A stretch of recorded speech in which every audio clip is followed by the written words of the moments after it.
Dreamcatcher. Matry nga to. Sana maging top 1 ako sa klase namin. Anak! Congrats! Bakit po, Nay? Ikaw daw ang top 1 sa klase nyo! Totoo ba, Nay? Totoo nga to.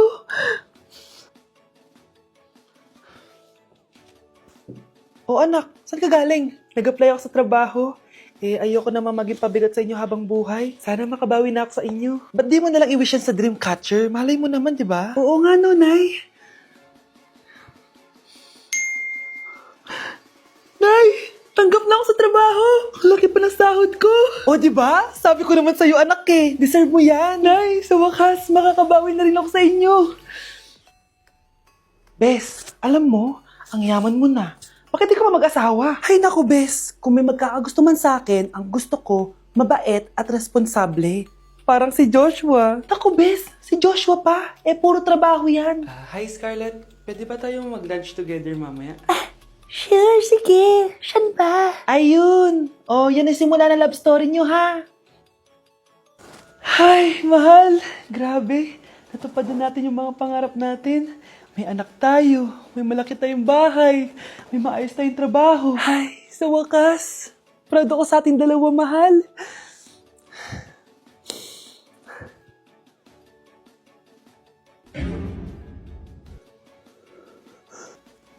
Mahal? Nay, bakit po? Mga sinungaling kayo? Paano niya nagawa sa akin to, ha? Nay, anong sinasabi mo? Hindi namin maintindihan. Ikaw, Scarlett, sabi mo doktor ka, di ba? Bakit katulong ang trabaho mo sa New York, ha? Nay. Ikaw, Brianna, teacher ka, di ba? Bakit nakita ka nilang nasa bar at sumasayaw-sayaw ka pa? Ikaw, Michael, akala ko may engineer na ako. Ngayon pala, nangi-scam ka lang ng tao! Bakit niyo tinago sa akin to, ha? Nay, hindi kasi ako nakapasa bilang nurse sa New York. Sabi nila, mas magaling kasi talaga si Brianna compare sa akin. Kaya rumakit muna ako bilang katulong para makapag-aral ulit. Oo, Nay! Sumasayaw ako sa bar. Pero di ko binibenta ang katawan ko. Kinilangan ko lang yung pera para makagraduate na ako bilang teacher. Ayoko na kasi manghingi sa'yo eh. Ang baba kasi ng sweldo ng engineer, Nay, kaya humanap ako ng paraan para kumita ng pera. Alam ko mali ang pagiging scammer pero yun ang bumuhay sa akin, Nay. Mga anak! Sana sinabi niyo sa akin. Pamilya tayo dito, diba? Magtutulungan tayo. Bakit tinago niyo sa akin? Natakot kasi kami, Nay, na baka ma-disappoint ka namin. Alam kasi namin yung paghihirap mo. Mapag-aral lang kami. Anak ko kayo. Gagawin ko lahat para sa inyo. Sa tingin niyo ba hindi ko kayo tatanggapin, ha? Kaya itigil niyo na yung mga ginagawa niyo. Lalo ka na, Miguel! Opo, Nay. Sama-sama tayong bumangon. Nay, sorry. Wow, ang sweet naman. Isa ka pa. Gusto mo talaga masira itong pamilya namin, no? Lumayas ka dito, pamilyang peke! Ano? Palibhasa, di ka mahal ng pamilya mo. Mga ate, kuya, proud pa rin kami sa inyo. Mga anak, simula ngayon, sama-sama na tayo, ha? Walang iwanan at walang magtatago, ha? Promise? Promise, Nay. Hindi na kami magtatago.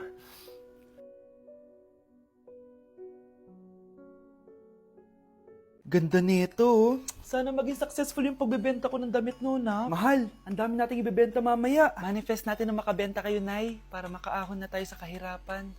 Hindi ako makapaniwalang nabili ko na yung pangarap kong tig 200,000 na relo. Wow, ang ganda niyan, Tay. Anak, tignan mo to binili sa akin ng tatay mo.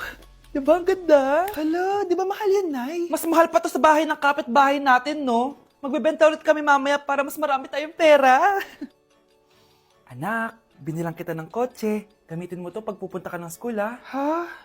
Tay, di ko naman po kailangan ng kotse. Kaya ko naman po mag-commute. Gumastos pa tuloy kayo. Dami mo naman sinasabi, anak. Sige na, puntahan mo na sa labas. Wow! May sarili na akong sasakyan. Wow, ang ganda naman ng bagong kotse mo, Scarlett. Ah, salamat po. Hindi ka ba nagtataka, Scarlett, kung bakit ang bilis niyong yumaman? Galing yun sa pagbebenta ng damit nila nanay. Ang dami na nga nila mamahaling gamit ngayon eh. Sure ka ba? Na damit lang ang tinitinda nila?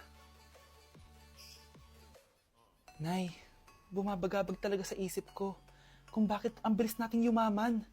Ano ba talaga binibenta niyo ni tatay? Ano ka ba, anak? Malaki talagang kita sa pagbebenta ng damit. Pero, Nay, wala nang pero-pero. Hindi ka ba masaya, anak? Na mayaman na tayo? Na nabibili natin lahat ng gusto natin? Sige na, mag-aayos pa ako ng benta ko. Mahal, nakauwi ka na ba?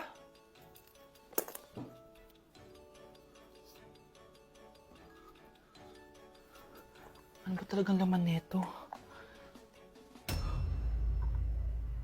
Nagbebenta sila ng laman loob ng tao. Wow, sobrang ganda, mahal. Buti naman nagustuhan mo, mahal.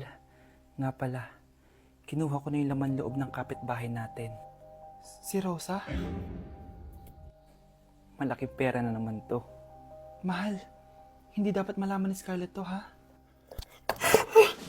Ano yun? Nasaan yung ledger? Nandito lang yung kanina. Ba't mo winala yung ledger, mahal? Nandun lahat ng mga sikreto natin. Sinong tao dyan? Kapag pinirmahan mo to, akin na lahat ng mga kayamanan mo. Oh, pirmahan mo na. Tita, wala naman ako field trip ah. Ah, hindi pa ba sinasabi ng teacher niyo na may field trip kayo? Anak, okay lang. Pipirmahan ko na to para makasali ka sa field trip niyo. Walang iya ka talaga, Rosa. Wala ka talagang titira sa akin, ha? Manda ka talaga sa akin. Mabilis ka talagang utuin, Susan. Salamat, Mare. Ramon, napapirma ko na siya. Atin na ang bahay, pera at mga ari-arian niya. Magaling ka talaga, Rosa. Kaso kailangan na natin kumilos na mabilis. Kasi sabi ng doktor, nagre-recover na yung mata niya. Ano? Kaya bukas na bukas din, papalayasin na natin sila. Total, nakuha na natin ang gusto natin. Nay, bakit mo pinirmahan yun, ha? Maliban natin kung ano nilalaman ng papel na yun. Huwag kang mag-alala, anak. Malapit nang matapos ang maliligayang araw ng tatay mo at ng kabit niya. Tita, bakit may dala kang maleta? Aba, syempre. Lilipat na ako dito sa bago kong bahay. Ano? Tay, ano ibig sabihin nito, ha? Nakalagay dito sa papel na pinirmahan ng nanay mo na amin na tong bahay, mga sasakyan niya at ang mga pera niya. Napakahayop nyo! Bakit ang ingay? Ano nangyayari? Nay, kinuha na nila lahat sa atin! Ayan, magsama kayo mag-ina. Ngayong nasa amin na ang lahat, pwede na kayong lumayas. Ramon, magse-celebrate tayo, ha? Ang galing nyo din, no? Ha? Nakakakita ka? Bago kayo mag-celebrate, i-check nyo muna kung pirma ko ba talaga yung nakalagay dyan. Hindi pwede to! Tay! Attorney! Kita mo naman kung ano ginawa na tong dalawang to, di ba? At nandito na rin ang ebidensya na magpapatunay na naghaharutan sila sa loob ng bahay ko. Anong gagawin nyo sa amin, ha? Mahal, huwag mo naman gawin sa amin to, please, oh. Magbabago ako, please. Oh, eh! Sorry kung natatapakan kayo pagka-love team nyo, ha? Arestuhin nyo na yung mga yan. Mag-celebrate kayo sa kulungan. Kayong dalawa, sumama na kayo sa akin sa presinto.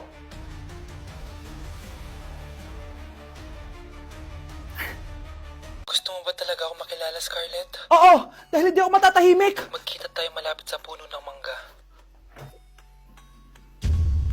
Ako ikaw, Scarlett. Galing ako sa future. Paano? Paano nangyari yun? Basta, Scarlett, ayusin mo yung mga desisyon mo sa buhay, ha? Sige na, baka mahuli pa ako ng mga humahabol sa akin. Sandali! Sino humahabol sa'yo? Sino ba yung humahabol sa kanya? May mangyayari ba masama bukas? Bakit di pa siya tumatawag sa akin? Nay, si Biana po, pumasok sa school. Gumala daw kasama mga kaibigan niya. Tumatawag? Hello? Si Scarlett po ba to? Kaibigan po to ni Brianna. Nakidnap po siya kanina. Hindi ko po alam anong gagawin. Tulungan niyo po kami. Sinakay po siya sa van. Nay, si Brianna! Nakidnap! Diyos ko! Anong gagawin natin, anak? Bakit tayo mo sumagot? Sabihin mo sa akin anong gagawin ko. Nay! Nay! Saan pumunta si nanay? Scarlett, dyan ka lang ha. Pupuntahan ko yung mga kidnapper. Napakadelikado naman ang ginagawa mo, Nay! Diyos ko, anong gagawin ko? Hello? Buti naman tumawag ka na. Alam mo, kasalanan mo lahat to eh. Kung pinaalam mo sana na makikidnap si Brianna, hindi sana pinigilan ko siya. Scarlett, may malaki tayong problema. Nasa bahay niyo yung humahabol sa akin. Magtago ka na. Scarlett! Nay, Oo, Scarlett. Galing ako sa future. ikaw ba yung humahabol sa isang Scarlet? Hindi ko na siya kailangan. Ikaw ang solusyon. Solusyon saan? Dahil sa paulit-ulit na pagbabalik niyo sa nakaraan, lalong lumalala ang sitwasyon namin. Ha? Hindi ko maintindihan. Kailangan mo na mamatay! Matagal na dapat kaming patay ni Brianna. Pilit mong binabalikan na nakaraan. Kaya ikaw ang papatayin ko. Nay! Panaginip lang pala lahat yun. Oo anak, okay ka lang? Si ate kasi panay puyat kaya ganyan siya eh. Nay, Brianna, buhay kayo? Oo ate, buhay kami. Anak, sumama ka na sa amin. Sumama ka sa akin. Anak, nakita mo ba yung cellphone ng tatay mo? Nilagay ko dun sa loob ng kabaong niya bago siya ilibing. Ha? Ba't mo naman ginawa yun, anak? May mga importante laman doon. Baka sakaling buhay pa siya para matawagan niya ako. Ay, Diyos ko talaga tong batang to.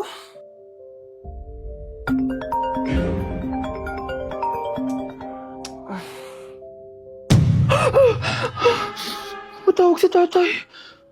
Nay, kailangan natin pumunta sa sementeryo. Tumawag sa akin si tatay. Anak, pwede ba? Wala akong oras makipagbiruan sa'yo. Marami pa ako tatapusin trabaho. Pero Nay, pag di ka pa tumigil, kukunin ko yung cellphone mo. Tay, sumagot ka. Alam kong buhay ka. Sa lahat ng pwede kong makita, ikaw pa talaga. Jessica, tinatawagan ko lang tatay ko. Nababaliw ko na talaga, no? Patay na tatay mo, di ba? Baliw. Hindi, buhay siya. Ito tandaan mo, kapag hindi ka pa tumigil sa kabaliwan mo, susunod ka na sa tatay mo. Sinabihan akong baliw ni Jessica tapos sinaktan niya ako. Totoo naman, di ba? Nabuhay ka. Anak, nabalitaan mo na ba? Ha? Ang alin, Nay? Patay na si Jessica. Natagpuan siyang walang buhay dyan sa may ilog. Ano? Ay, Diyos ko, kawawang bata. Tay, sumagot ka na please. Ikaw! Ikaw ang pumatay sa anak ko! Ano? Eh, siya nga to ng away sa akin eh. Ikaw ang huli niyang kasama. Tandaan mo to. Isusunod kita sa tatay mo. Tay, hindi ko na alam gagawin ko. Sinisisi ako ng nanay ni Jessica sa pagkamatay ng anak niya. Natatakot ako. Anak, yung nanay ni Jessica. Oh, Bakit, Nay? pinatay daw. Binitin sa may puno. Ano? Nakakatakot na dito sa barangay natin, anak. Sinong pumapatay sa kanila?